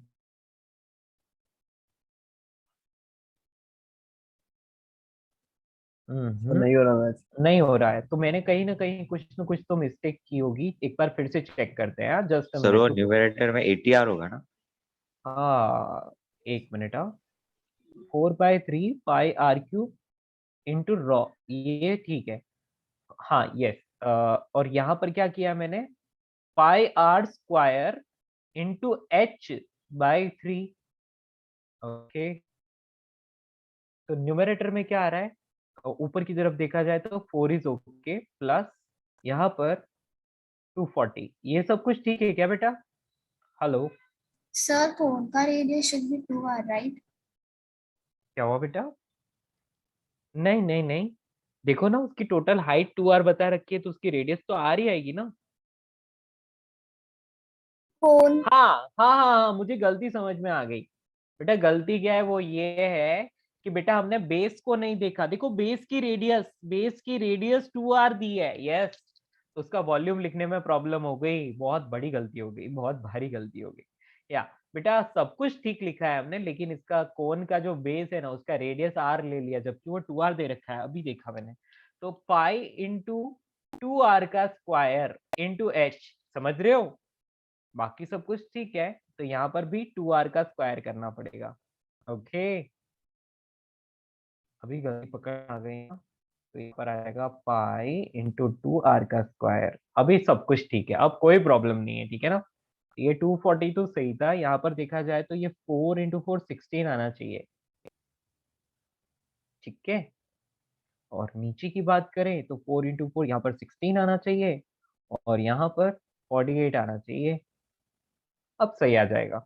256 डिवाइड बाय 64, सारा का सारा 16 से कैंसिल हो रहा है ना, राइट?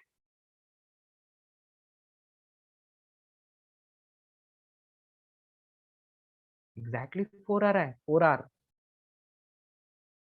यहाँ 4 आ रहा है बेटा, एग्जैक्ट। ठीक है, समझ पाए बेटा? मैंने बेस की रेडियस है ना, वो पहले सिर्फ आर रख ली थी, लेकिन अभी मैंने चेक किया तो रेडियस 2r थी, इसलिए गड़बड़ हो गई थी। अब सब कुछ सही आया, कॉन्सेप्ट 100% करेक्ट था, बस एक एरर हो गई थी जो कि बेस ऑफ कोन की रेडियस थी। कोई प्रॉब्लम किसी को? Hello hello hello, No, any sir. Problem? No Understood. Problem, very good. Question number 3. A uniform wire of length L is bent to form a V shape as shown. The distance of center of mass from the vertex A is. बेटा centre of मास से vertex कितना दूर होगा ये आपसे पूछा है, तो आप इसको ऐसा बोल सकते हैं ना, सेंटर से एंड किया ना, तो हम लोग एक काम कर सकते हैं, हम जानते हैं इसके सेंटर पर यहाँ, और इसके भी सेंटर पर है ना, इसके मास को आप m/2 बोल सकते हो। खैर m ही ले लो ना, क्या फर्क पड़ता है। इसके मास को आप छोटा वाला m ले लो, इसके मास को भी छोटा वाला m ले लो, ठीक है। ओके, तो जो भी इनका सेंटर ऑफ मास आएगा वो उनके एंगल बाइसेक्टर पर आएगा, राइट? ये पॉइंट कौन सा है और कहाँ गया?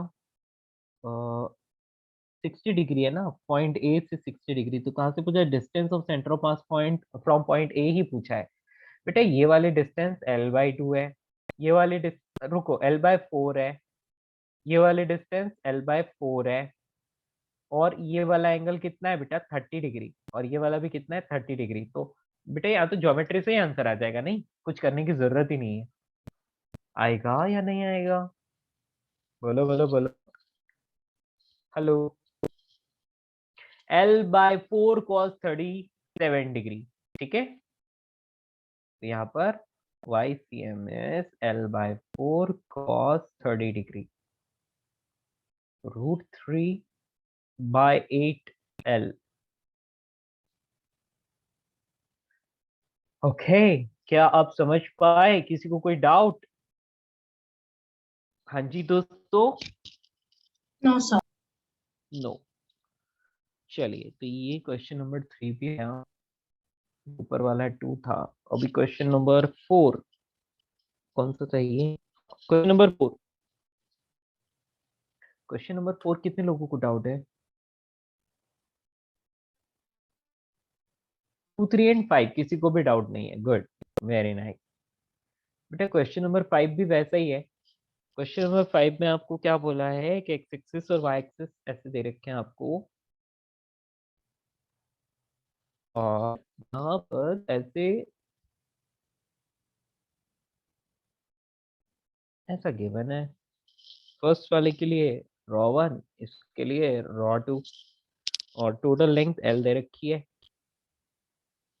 और हाइट के बारे में कुछ मेंशन नहीं है। चलो देखते हैं, यहाँ लिखा है half of the rectangular plate made of the material of density ρ1 and half is ρ2, तो मतलब l/2 l/2 हो गया। तो इसका सेंटर ऑफ मास होगा l/2, मतलब मैं सिर्फ एक्स एक्सिस का लिख रहा हूँ, हाँ वाई का भी लिख सकते हो, फर्क नहीं पड़ता, जो भी डिस्टेंस हो उसका हाफ। तो आप, मैं तो सिर्फ एक्स वाला लिख रहा हूँ क्योंकि वही फाइंड करना है। तो ये l/2 पर होगा, सॉरी l/4 पर होगा, क्योंकि यहाँ से यहाँ तक l/2 है ना दोस्तों, तो यहाँ से यहाँ भी कितना होगा? l/2 होगा। तो आप बोल दोगे कि ये l/4 पर है, तो इसका सेंटर ऑफ मास का होगा बेटा 3l/4 पर होगा, ये x2 आ गया। तो अब आप क्या करोगे? m1 x1 plus m2 x2 divide bye m1 plus m2, ऐसा आप ले सकते हो इसको, है ना। अब व्हाट नेक्स्ट? नेक्स्ट आपके पास सिंपल सा तरीका है। मास क्या होता है? डेंसिटी इंटू एरिया, थिकनेस दोनों की सेम कंसीडर कर लो, थिकनेस t ले लो, है ना। तो आप डायरेक्टली लिख लोगे एरिया। तो फर्स्ट का एरिया कितना होगा बेटा? इसकी कुछ हाइट लेट से a फॉर एप्पल ले लो, ठीक है। ए फॉर एप्पल मैंने इसकी हाइट मानी, तो कितना आ गया L/2 इंटू ए इंटू ये, इसकी डेंसिटी कितनी है, ρ1 है, और x1 की वैल्यू है L/4 प्लस L/2 इंटू ए, और यहाँ पर इसकी डेंसिटी आप ρ2 लिख सकते हो, और इसके साथ 3L/4 आ जाएगा, डिवाइड बाय टोटल एरिया कितना हो गया L इंटू ए, है ना, m1 प्लस m2, नहीं नहीं सॉरी सॉरी, दोनों की डेंसिटी अलग है, तो L/2 a into ρ1 plus L/2 into a into ρ2। बेटा ये L/2 a फॉर्मेलिटी के लिए था, वैसे भी सारा कैंसिल हो गया, तो आपको क्या आ रहा है आंसर, आपको आ रहा है ρ1 इंटू L/8 नहीं L/4, क्योंकि मैंने L/2 a सब जगह कैंसिल कर लिया, तो plus ρ2 into 3L/4 divide by ρ1 plus ρ2। LCM लेके सॉल्व करते हो तो आपको क्या मिलता है, ρ1 plus 3ρ2 divide by 4 into ρ1 plus ρ2, और यहाँ पर आ जाएगा L। कौन सा ऑप्शन जी दोस्तों, मुझे सेकंड ऑप्शन दिख रहा है, ठीक है, that's the answer.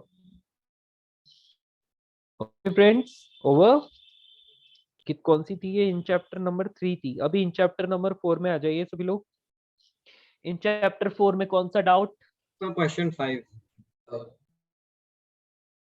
Okay, in chapter exercise 4, और इसमें एक तो क्वेश्चन नंबर 5 आपका डाउट है, क्वेश्चन नंबर 2 भी आपका डाउट है, ओके, और 1 भी डाउट है, ठीक है, 1 2 एंड 5। चलिए दोस्तों जल्दी से सॉल्व करते हैं, ठीक है। इन चैप्टर एक्सरसाइज नंबर 4 में सबसे पहले क्वेश्चन नंबर 1 यहाँ पर दे रखा है, find the position of centre of mass of uniform disc of radius r for which a hole of radius r is cut out, see the figure, the centre of hole is at a distance of r/2 from the centre. तो ये तो बहुत आसान हो गया, ठीक है। क्या करोगे आप, यहाँ पर लिखोगे YCM तो लिखना ही नहीं है, XCM ही लिखना होता है, तो यहाँ पर क्या आ जाएगा A1, और उसका सेंटर ऑफ मास कहाँ है, तो ओरिजिन कंसीडर कर लो, है ना, उसका सेंटर ऑफ मास आप ओरिजिन पर कंसीडर कर लो। तो बेटा इनिशियली पूरे का सेंटर ऑफ मास कहाँ था, ओरिजिन पर था, ये समझ लो, है ना। तो आप बोलोगे कि x1 कहाँ पर था, ओरिजिन पर था, ओके। तो A1 x1 minus A2 x2 divide by A1 minus A2, okay. A1 की वैल्यू पाई आर स्क्वायर, यहाँ पर pi r square minus pi small r का स्क्वायर, ऐसा, और x1 की वैल्यू हमने 0 रख दी, plus pi into small r square, और उसकी जो डिस्टेंस है r/2 बता रखी है, तो यहाँ पर r/2 डाल सकते हैं हम लोग, ठीक है। आए समझ, बस इसको सॉल्व करना है, कर लोगे आंसर आ जाएगा, सारे पाई कैंसिल कर लो, फिर एलसीएम लेके सॉल्व कर लो, आंसर आएगा। हाँ बेटा, yes, hello, Yes, sir. Yes. तो बेटा उससे क्या आएगा, आपको ये पता चलेगा कि सेंटर ऑफ मास कहाँ है ना, तो आपको सेंटर ऑफ मास की पोजीशन मिल जाएगी, ओवर, फिनिश, खत्म। नेक्स्ट, या मैंने गलत चीज लिख ली, क्या लिखी बोलो, कोई बताएगा, यहाँ पर माइनस साइन आना चाहिए, ठीक है, वैसे कुछ फर्क नहीं पड़ रहा है, उससे आपको पता चल जाएगा कि क्या हो रहा है, हाँ ठीक है। यहाँ पर वैसे माइनस साइन लगाना चाहिए था, ठीक है, तो टेक्निकली अपन सही करते हैं, इसको माइनस साइन ही लगाते हैं, ठीक है ना। ओके दोस्तों, समझ आया।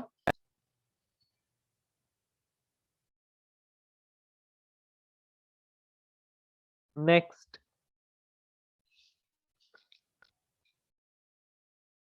नेक्स्ट क्वेश्चन दोस्तों,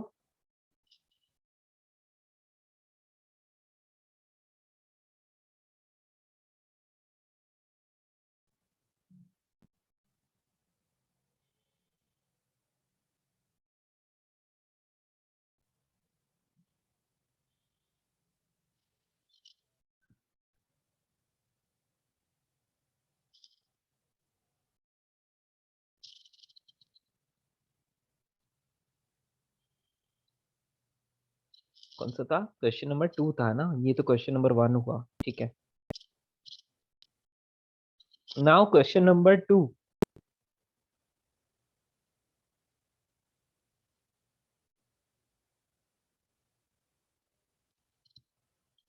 बेटा इसमें कुछ प्रॉब्लम नहीं रही कि कौन सा आंसर मैच रहा है? सब कुछ तो ठीक है। Centre of hole of distance r/2। हाँ जी, ये small r square into capital R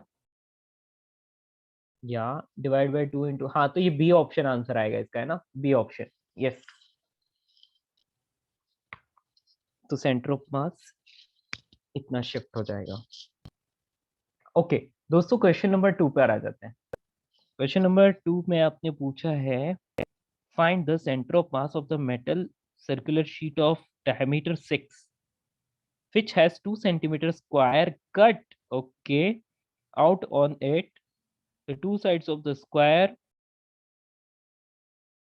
lies along the diameter of the circle OM and bisector of AOD। यहाँ समझ में आ गया, बेसिकली डायग्राम ऐसे ड्रॉ हो जाएगा। देखो आपको बोला है कि ऐसे सर्कुलर डिस्क है और सर्कुलर डिस्क में आप क्या करो, इस तरह से आप ड्रॉ कर लो एक्सिस, ठीक है। और यहाँ पर आपको क्या करना है, एक छोटा सा इस तरह से एक कट करना है स्क्वायर, है ना। तो बेटा पूरा जो अपन ने कंसीडर किया था डिस्क जो था, उसको आप क्या ले लोगे, उस डिस्क को आप A1, उसके एरिया को A1 बोल दोगे और स्क्वायर के एरिया को A2 बोल दोगे, और बाकी आपको सब कुछ दिया हुआ है क्वेश्चन में, ठीक है। A1 और इसका सेंटर ऑफ मास आप चाहें तो ओरिजिन पर कंसीडर कर सकते हैं, 0,0 पर, ठीक है। तो बेटा ये जो डिस्क है, ये छोटी सी स्क्वायर प्लेट है, इसका ओरिजिन, इसका सेंटर ऑफ मास कहाँ होगा? तो बेटा ये 1,1 1,1 पर होगा। वेरी गुड, 1,1 पर होगा। ये तो बहुत आसान हो गया यार, है ना। तो आप यहाँ पर लिख लोगे A1x1 minus A2x2 divide by A1 minus A2, और बेटा वाई एक्सिस के लिए भी सेम आ जाएगा, है ना, वाई एक्सिस के लिए भी यही फॉर्मूला आ जाएगा। तो आप YCM के लिए लिखोगे A1y1 minus A2y2 divide by A1 minus A2, जहाँ पर A1 क्या है, A1 एक डिस्क है और A2 क्या है, A2 एक स्क्वायर प्लेट है। तो सॉल्व करोगे आंसर आएगा, ठीक है। अब देखो डेसिमल में आ रहा है तो ऑब्वियसली पाई की वैल्यू भी रखी होगी, ठीक है। जो भी हो आप सॉल्व करोगे जरूर आंसर आएगा, ठीक है, डन। क्वेश्चन नंबर 2 हो गया, उसके बाद क्वेश्चन नंबर 5। क्वेश्चन नंबर 5 में बोला है find the position of centre of mass of a uniform lamina ABCD okay.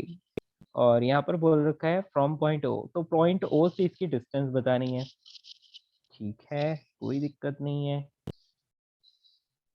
Okay तो बेटा देखा जाए तो ये क्या है, ये पूरा सिमेट्रिकल है ना, तो इसके लिए तो हमारे लिए बहुत आसान हो गया काम। एक ये रहा,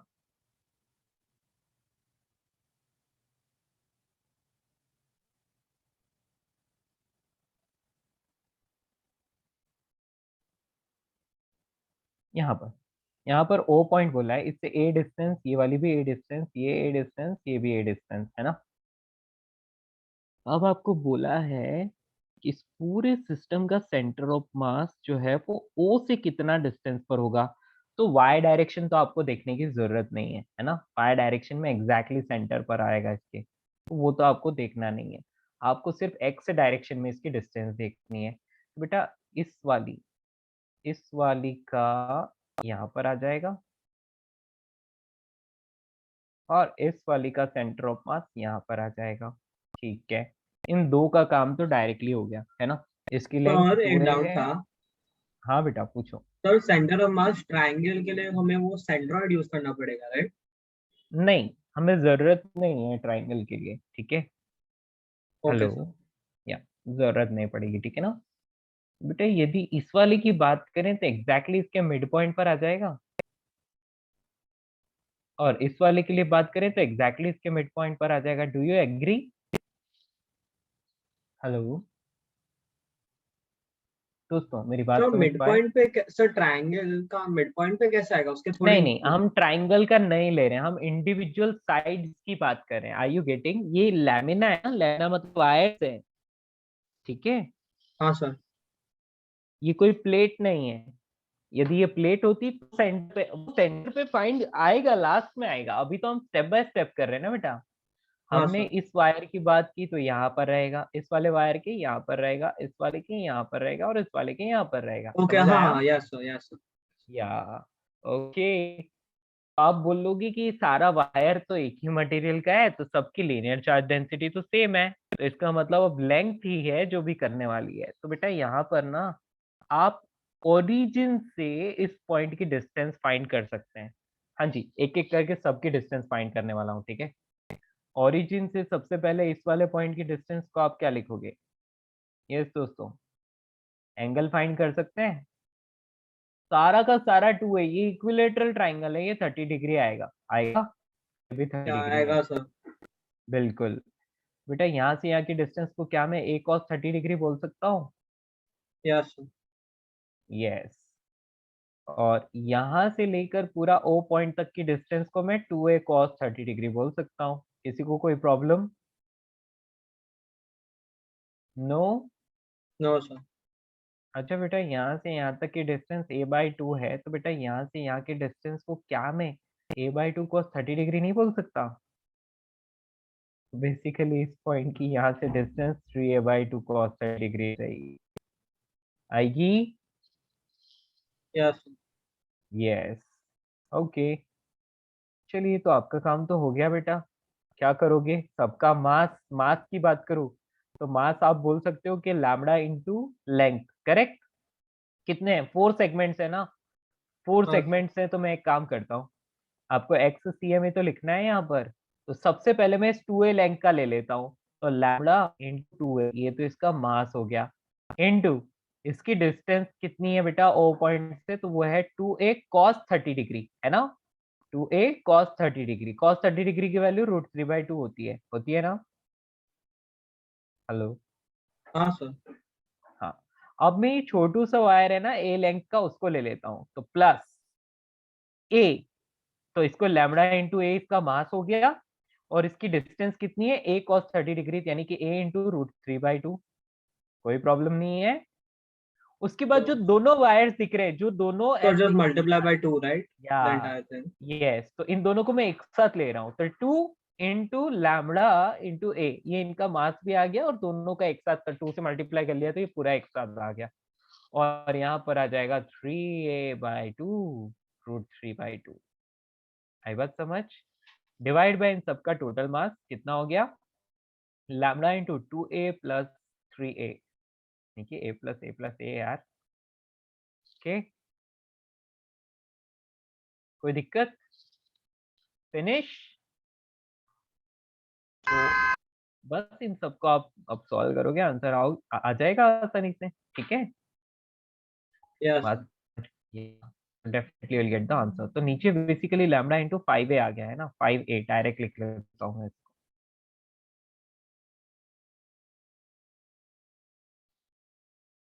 सारे लैम्बडास कैंसिल हो जाएंगे, और बहुत आसानी से आंसर भी मिल जाएगा, ठीक है? या यहाँ पर क्यों मैं मुझे ये 220 लिख दिया मैंने, 20 नहीं है 2a है, अभी ठीक है। या फिनिश, खत्म। Any doubt? ये था क्वेश्चन नंबर 5। इन चैप्टर एक्सरसाइज 4 भी खत्म हो गई, और मुझे लगता है कि सारी इन चैप्टर एक्सरसाइज हमने कर दी है 1 to 4, है ना? और कोई doubt? No sir. No, good.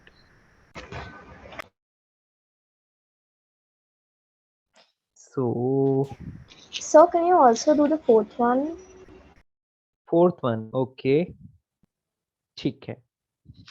तो क्वेश्चन नंबर 4 को यदि हम लोग सॉल्व करते हैं तो क्या मिलता है, देखते हैं। क्वेश्चन नंबर 4 कहाँ है? ये रहा बेटा। इसमें आपको बोला है square hole is punched out from the circular lamina okay and diagonal of the square being equal to the radius. बेटा ये तो बहुत आसान हो गया है ना। इसमें आपको क्या करना है, पहले पूरा सर्कुलर लैमिना दिख रहा है ना, तो a1 x1 minus a2 x2 divide by a1 minus a2 वही वाला करना है, समझ रहे हो? Yes, sir, got it. I made a calculation Yeah, arrow. it's I the just same. spotted it. हाँ या ठीक है, done. So I also had a doubt in one of the examples. हाँ पूछिए, कौन सा पेज, कहाँ So पर है can you वो, कौन सा page number?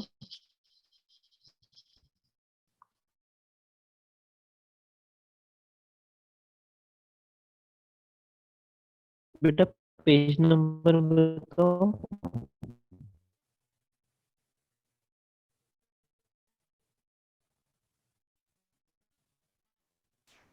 so page 85, the 14th one.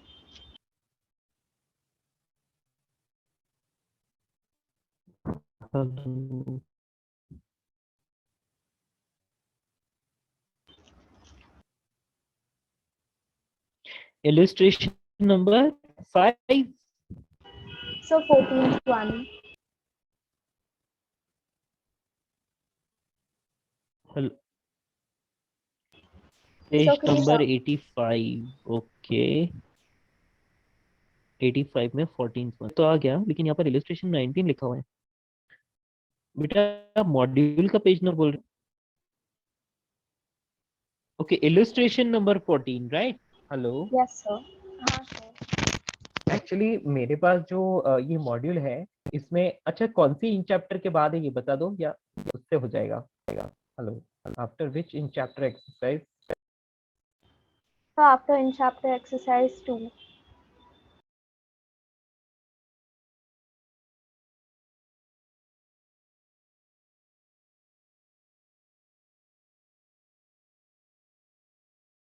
Am I audible? Yes, sir. या तो बेटा आपने पूछा था इलिस्ट्रेशन नंबर 14, ये इन चैप्टर एक्सरसाइज 2 के बाद है क्या?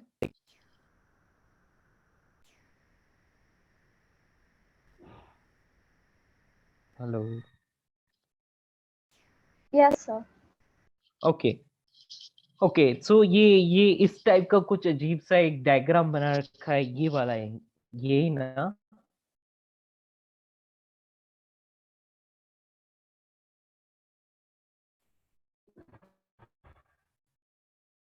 This one only? Yes, sir.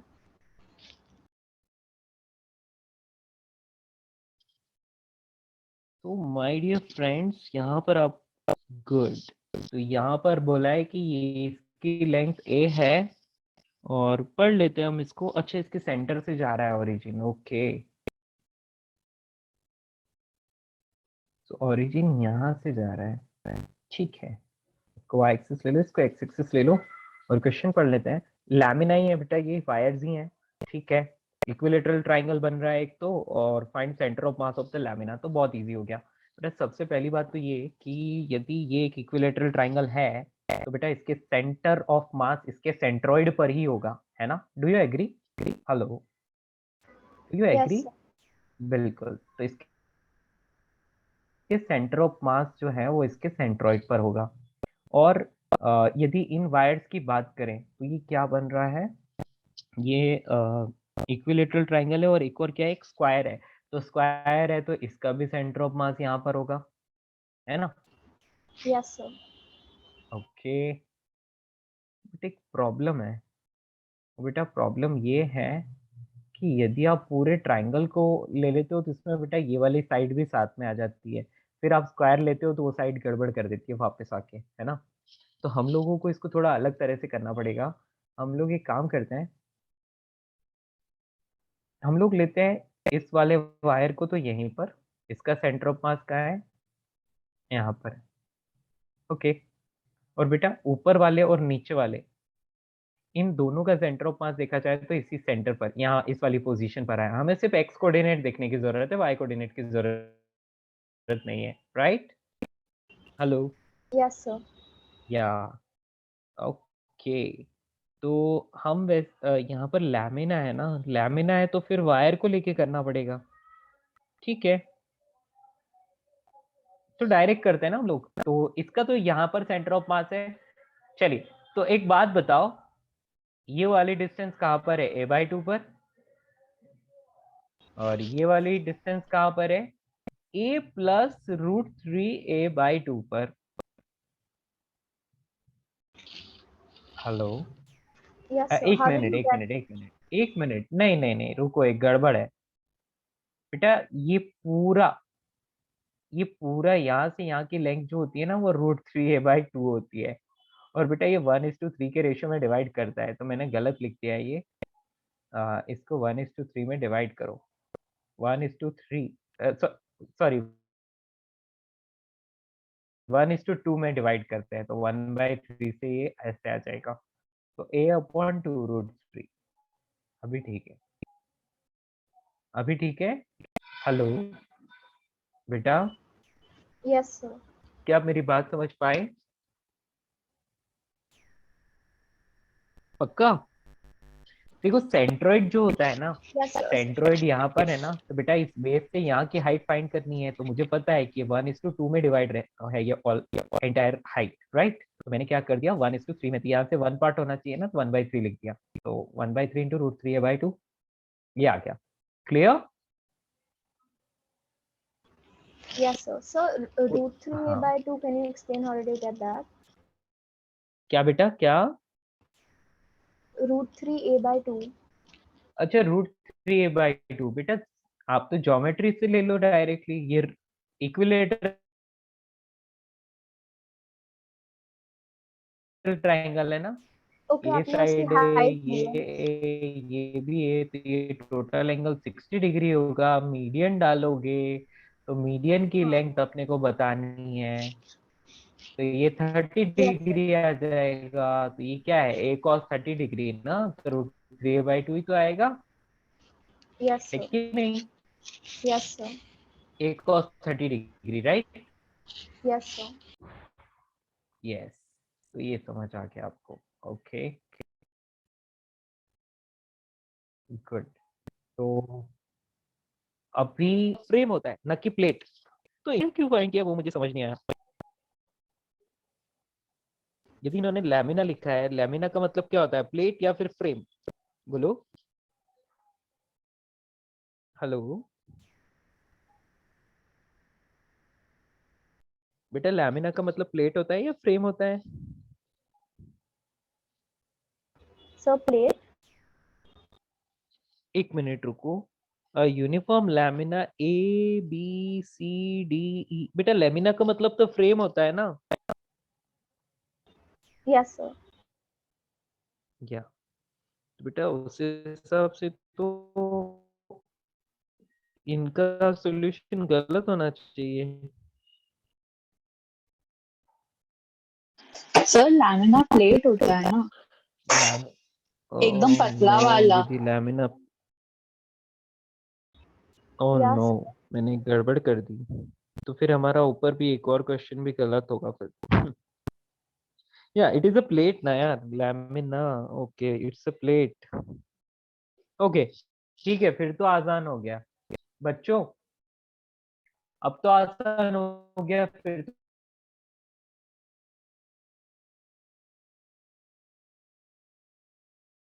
तो ये एक प्लेट है और ये भी एक प्लेट है, तो इसका एरिया तो a² होता है, और इसका एरिया कितना होता है बेटा, 1/2 बेस इंटू हाइट, 1/2 बेस की लेंथ a, और हाइट की वैल्यू √3a/2, ये इसका एरिया हो गया। क्लियर? a1 ये रहा, x1 है, ये x2 है। तो आप क्या करोगे, a1 + a2। यदि वो सेम मटेरियल का है तो डायरेक्ट इस हिसाब से हमें ऊपर एक क्वेश्चन में गलती कर दी होगी, तो उसको भी सुधारना पड़ेगा। कहीं लैमिना वर्ड यूज हुआ था बेटा पहले जो भी क्वेश्चन किए थे उनमें? एक मिनट, हाँ मैं देख लेता हूँ। ठीक है, इन चैप्टर एक्सरसाइज नंबर 4 यहाँ पर आपको दे रखा है पोजीशन यूनिफॉर्म लैमिना। ओके, तो बेटा इस तरह से क्वेश्चन नंबर 5 भी गलत है। इन चैप्टर एक्सरसाइज नंबर 4 का जो मैंने किया है, मैंने गलती की है। क्या गलती की बोलो? ये तो बहुत आसानी से सॉल्व किया जा सकता है, जो हमने इतना हिसाब लगाया। बेटा हटाओ इसको, ये गलत कर दिया। Question number 5 of in chapter exercise number, सिर्फ एक वर्ड की वजह से, और वो है लैमिना। और मुझे गलत क्या रह गया कि लैमिना क्या होता है? फ्रेम होता है। Lamina is the plate. Now I remember, lamina means plate. ठीक है, तो उस हिसाब से तो ये क्वेश्चन अभी और आसान हो गया। आप यस, इस तरह से बट थी, तो हम लोग बोल सकते हैं कि बोल दिया 1 है ना। तो बेटा यहाँ से O पॉइंट से इसका सेंटर ऑफ मास की डिस्टेंस यहाँ होगी, इसको x1 बोल दिया, और इसका सेंटर ऑफ मास यहाँ होगा, तो इसको मैंने x2 बोल दिया। ठीक, तो 2:3 में होता है ना, तो 2/3 इंटू √3 और बाई 2, और इसके एंटायर लेंथ इज 2a।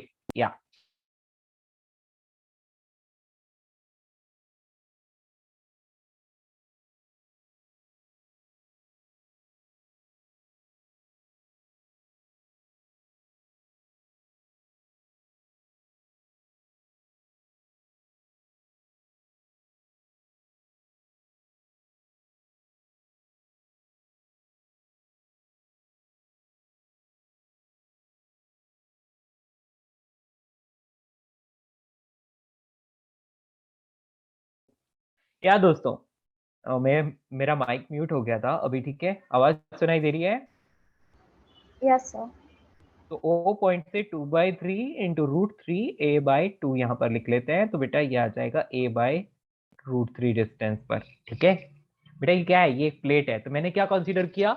एक बड़ी ट्रायंगुलर प्लेट में से एक छोटी ट्रायंगुलर प्लेट कट आउट कर दी हमने। ठीक है, चलेगा? तो Yes, sir. XCM या XCM is equals to a1 x1 minus a2 x2 divide by a1 minus a2। क्या हम ऐसा कर सकते हैं? Yes, sir. या ठीक है ना। तो A1 को आपने क्या लिखा है अब? तो A1 को हमने ये इसका एरिया, तो वो कितना होगा? 1/2 बेस इंटू हाइट है ना। तो 1/2 बेस है 2a, ये 2a है ना बेस, और उसकी हाइट है √3 इंटू 2a/2। हाइट होती है √3, मतलब h की वैल्यू जो होती है वो √3l/2 होती है। ठीक है, तो बेस इंटू हाइट, बस ये यूज किया। अभी x1 की वैल्यू लिखोगे तो बेटा x1 की वैल्यू 2a/√3 है, माइनस a2 को आप लिखोगे तो 1/2 base into height √3a/2 directly लगा लोगे, और यहाँ पर a/√3 से मल्टीप्लाई कर लो। That's all. समझ रहे हो बेटा? समझ में आया आपको क्या किया मैंने? हाँ, a1 x1 sir. Minus a2 x2 divide by a1 minus a2। तो बस इस चीज को यहाँ पर इसका एरिया लिख लेंगे, √3 into 2a/2 minus 1/2 into a into √3a/2। ठीक है, दैट्स ऑल। सॉल्व करोगे आंसर आ जाएगा। अब ये एग्जैक्ट आंसर आएगा बेटा। ठीक है, क्लियर? पहले एक गड़बड़ हो गई थी। क्या गड़बड़ हुई थी? वो ये थी कि मैंने लैमिना को फ्रेम समझ के कर दिया था, तो गड़बड़ हो गई। अभी लैमिना को प्लेट लेके करना है। ठीक है, लैमिना मतलब प्लेट होता है। हाँ, sir. ठीक है, अब परफेक्ट है ये। ठीक है ना? Any doubt, any problem? No, sir. Good. चलिए दोस्तों, तो आज के लिए इतना ही। टाइम हो चुका है अपना, है ना? See you in the next class. Bye bye.